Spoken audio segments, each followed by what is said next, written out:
Welcome back to the best book ever. Happy New Year! May this year only get better for us all. Last week, we remembered when Jesus was dedicated to God in the temple in Jerusalem. This week, we're looking at an event usually included with the birth narrative, even though it happened up to 2 years later.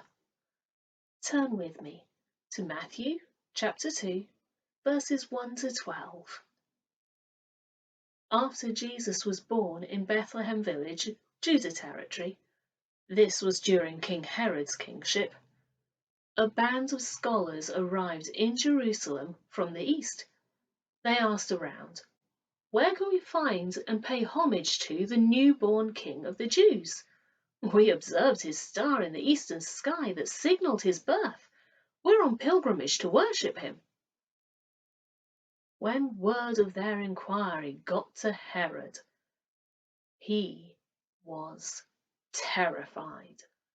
And not Herod alone, but most of Jerusalem as well.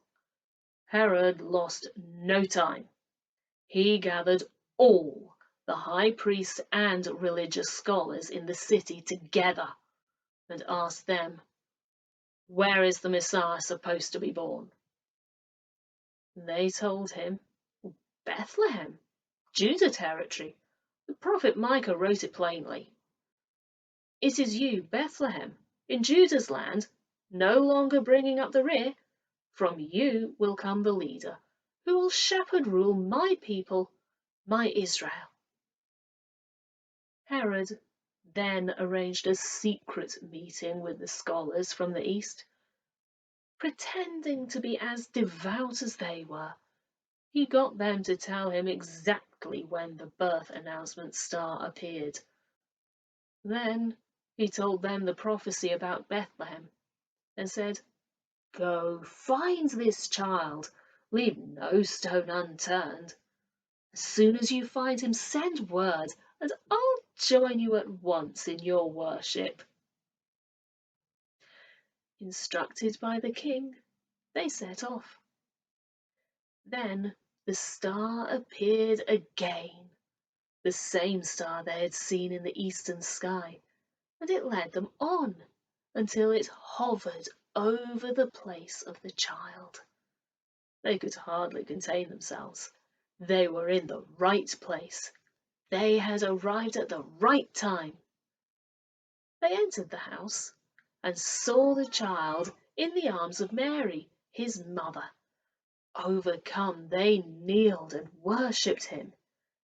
Then they opened their luggage and presented gifts: gold, frankincense, myrrh. In a dream, they were warned not to report back to Herod. So they worked out another route, left the territory without being seen, and returned to their own country. If you have attended a Christmas service in recent years where they've spoken about the wise men, you'll probably have heard how there were probably more than 3 men, and they were not kings. You may have even learnt that these myths were popularized long ago based on a mistranslation and the number of gifts given. I've heard various arguments about who they really were, ranging from Babylonian scholars of the sect sponsored by the king of Babylon when Daniel was the group's leader, and often including a significant number of the king's sons, to scholars descended from the exiled Jews who did not return from Babylon and who used the stars to set the Jewish festivals. Both groups would have had access to the Jewish scriptures written up to the return of the Jews from Babylon, but they may not have had access to the most recent portions. I don't know who is right about exactly who these men were, but I do know these men understood the Jewish scriptures and believed what they revealed. They knew about Numbers 24 verse 17, and they used it to recognize the supernatural star they saw, but they did not know about Micah's prophecy. Why do I call the star supernatural? Because if it was a comet or a meteorite, the scholars would have said so. If it was a special astrological conjunction, where the stars come together in a specific way, not only would the scholars have said so, but it could have been predicted. It could have happened before, and the astronomers can predict when it will happen again. It may be a rare conjunction, but it's not unique. The Bible makes it clear that the star announcing the birth of Jesus was unique, and that it moved. Yes, there are wandering stars, now identified as planets reflecting the light of our own sun. But this star was different. The skilled astronomers would have called it a wandering star, and would have given it its proper name, if that's what it was. This star moved towards Judea, leading the wise men to find the king. Many have wondered why the wise men went first to King Herod. Some theorize they went there because they were seeking a king, and kings are found in palaces. Others have theorized that, as foreign dignitaries, they had to visit Herod or risk imprisonment and death for displaying bad manners, which could be misinterpreted as spying in preparation for war, something Herod would have done. Regardless of how the men came to be standing before Herod, their mission caused considerable upset to everyone who heard. When they said, "Where is the one who's been born King of the Jews?" they were also asking, "Where is the baby Messiah?" Because King of the Jews is a title for the Messiah. The Jewish leaders knew this, but Herod didn't. Herod had been made king by Rome. It was not his birthright. He knew he had no right to call himself king other than the right that Rome gave to him, and that it could be removed easily.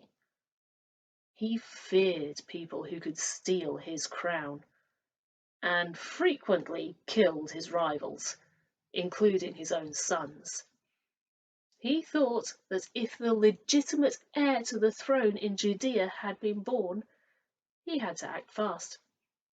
He didn't understand that this king was different. When Herod called the priests and teachers of the law, I think he expected his question to be a hard one.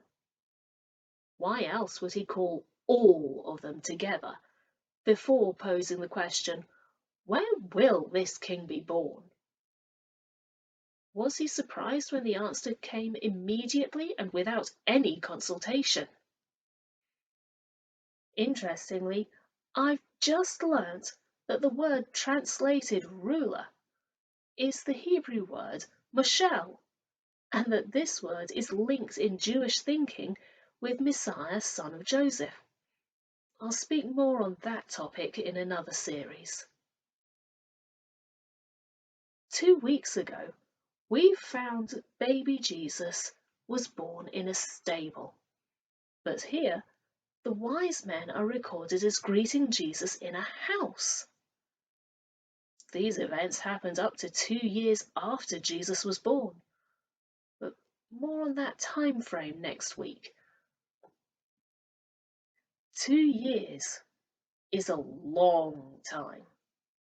Long enough for the relatives in Bethlehem to forgive Mary and Joseph and allow them to use the guest room.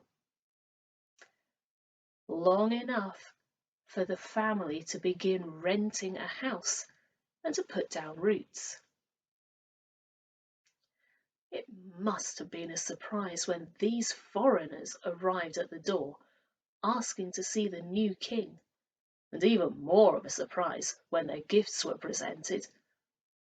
If you've listened to any sermon on these gifts, you will know Jesus was given gold, frankincense, and myrrh, and you will probably know what they symbolize. Gold for his kingship, frankincense for his deity, and myrrh for his death at a young age. I've heard one sermon where the preacher theorized the three gifts were a test, where the one gift chosen would indicate the sort of king Jesus would grow up to become. And the fact he chose all three proves his uniqueness. These were gifts fitting for the promised priest of the order of Melchizedek.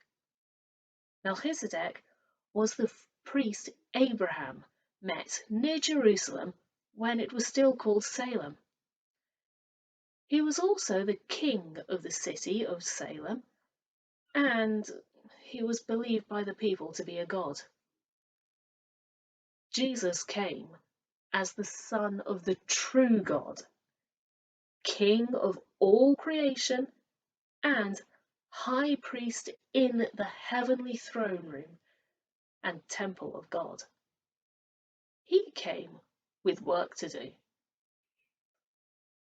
Next week, we'll look at an event that is almost never taught in church, even though it's included in a PG-rated film called The Nativity. I'll see you then. In the meantime, please like, comment, subscribe, and share this series. But most of all, God bless you. Bye.